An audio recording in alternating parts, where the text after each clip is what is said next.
नमस्कार, बहुत-बहुत स्वागत है आज के इस वीडियो में। आज के इस वीडियो में ईपीएस 95 पेंशन धारकों को हायर पेंशन के भुगतान के संदर्भ में ईपीएफओ और केंद्र की तरफ से एक बड़ा अपडेट निकल कर आया है। तो उसी अपडेट के बारे में अभी मैं आपको इस वीडियो में जानकारी देने वाला हूँ।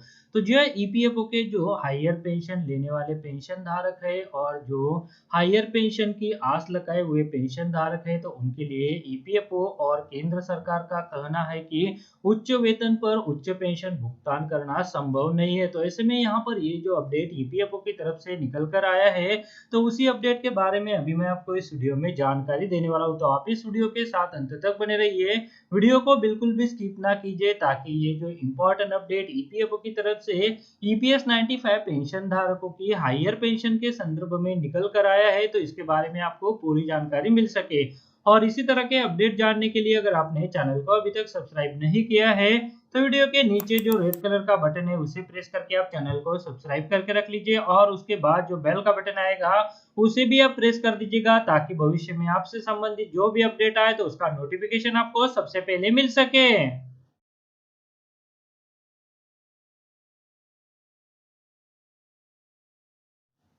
तो चलिए दोस्तों, ईपीएस 95 पेंशन धारकों को हायर पेंशन के भुगतान के संदर्भ में ईपीएफओ और केंद्र का जो कहना है, तो उसके बारे में अभी हम इस वीडियो में जानकारी लेने वाले हैं।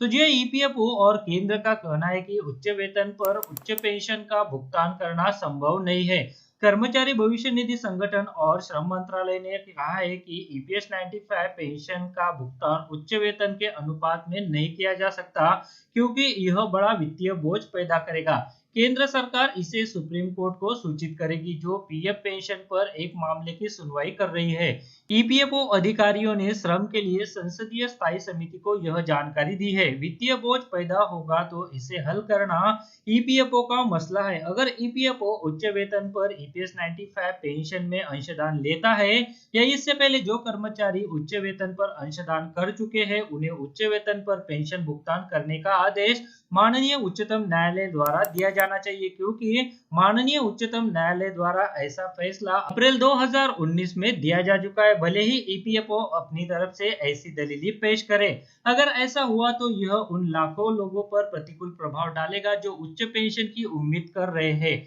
ईपीएफओ के अधिकारियों ने कहा कि अगर ईपीएफओ में लावारिस राशि का इस्तेमाल किया जाता है, तो उच्च पेंशन बहुत बड़ा वित्तीय बोझ उठाएगा। यह पता चला है कि अधिकारियों ने बैठक में बताया कि भारत में पेंशन प्रणाली में सुधार के प्रस्ताव व्यक्तिगत खाते के निर्माण और उच्चतर पेंशन के लिए उच्च योगदान के भुगतान की सलाह देते हैं। केरल के एल्लाराम करीम और डीन कुरिकोस समिति के सदस्य हैं। केंद्र सरकार के कुल कर्मचारियों की तुलना में अधिक पेंशन भोगी 67 लाख है।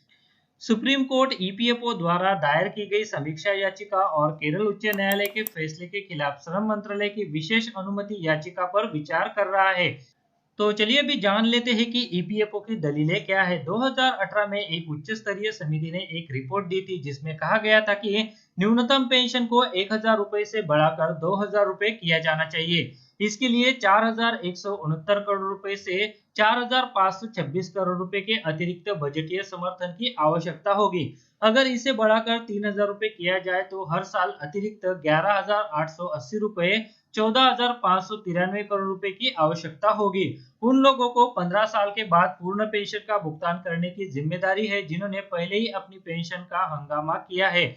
इस हेड के तहत इस साल जुलाई तक 191.45 करोड़ रुपए का भुगतान किया गया था। नई शामिल होने वालों के लिए व्यक्तिगत खाते बनाने और किए गए योगदान के अनुपात में पेंशन प्रदान करने के लिए एक नई योजना का प्रस्ताव है। तो जी हाँ दोस्तों, यहाँ पर ईपीएफओ द्वारा और केंद्र द्वारा कहा गया है कि अगर ईपीएस 95 पेंशन धारकों को हायर पेंशन का भुगतान किया जाता है, तो ऐसे में यहाँ पर ये एक बड़ा वित्तीय बोझ पैदा करेगा। तो जी हाँ दोस्तों, ईपीएफओ द्वारा अपनी जो दलीलें हैं, तो वो सुप्रीम कोर्ट में पेश किए जाएंगे। ऐसा भी यहाँ पर जो है वो जो संसदीय समिति है, तो उसे जो है वो बताया गया है। तो जी हाँ दोस्तों, भले ही ईपीएफओ द्वारा सुप्रीम कोर्ट में जो भी दलीलें पेश किए जाए, तो इसके ऊपर सुप्रीम कोर्ट ने जैसे कि पहले फैसला दिया है कि ईपीएस 95 पेंशन धारकों को उनकी एक्चुअल सैलरी के बेसिस पर हायर पेंशन का भुगतान किया जाए, तो ये जो फैसला अप्रैल 2019 में सुप्रीम कोर्ट द्वारा केरला हाई कोर्ट के फैसले को बरकरार रखते हुए दिया गया था, तो उसी तरह का फैसला जो है वो एक बार फिर से ईपीएस 95 पेंशन धारकों के हक में यहाँ पर सुप्रीम कोर्ट द्वारा दिया जाना चाहिए, क्योंकि यह जो ईपीएस 95 पेंशन धारक है तो उनके द्वारा एम्प्लॉय पेंशन स्कीम में उनके उच्चतम वेतन पर कंट्रीब्यूशन दिया जाएगा, उसके बाद ही ईपीएफओ की तरफ से जो उनको हायर पेंशन का भुगतान किया जाएगा। ऐसा नहीं है कि ईपीएफ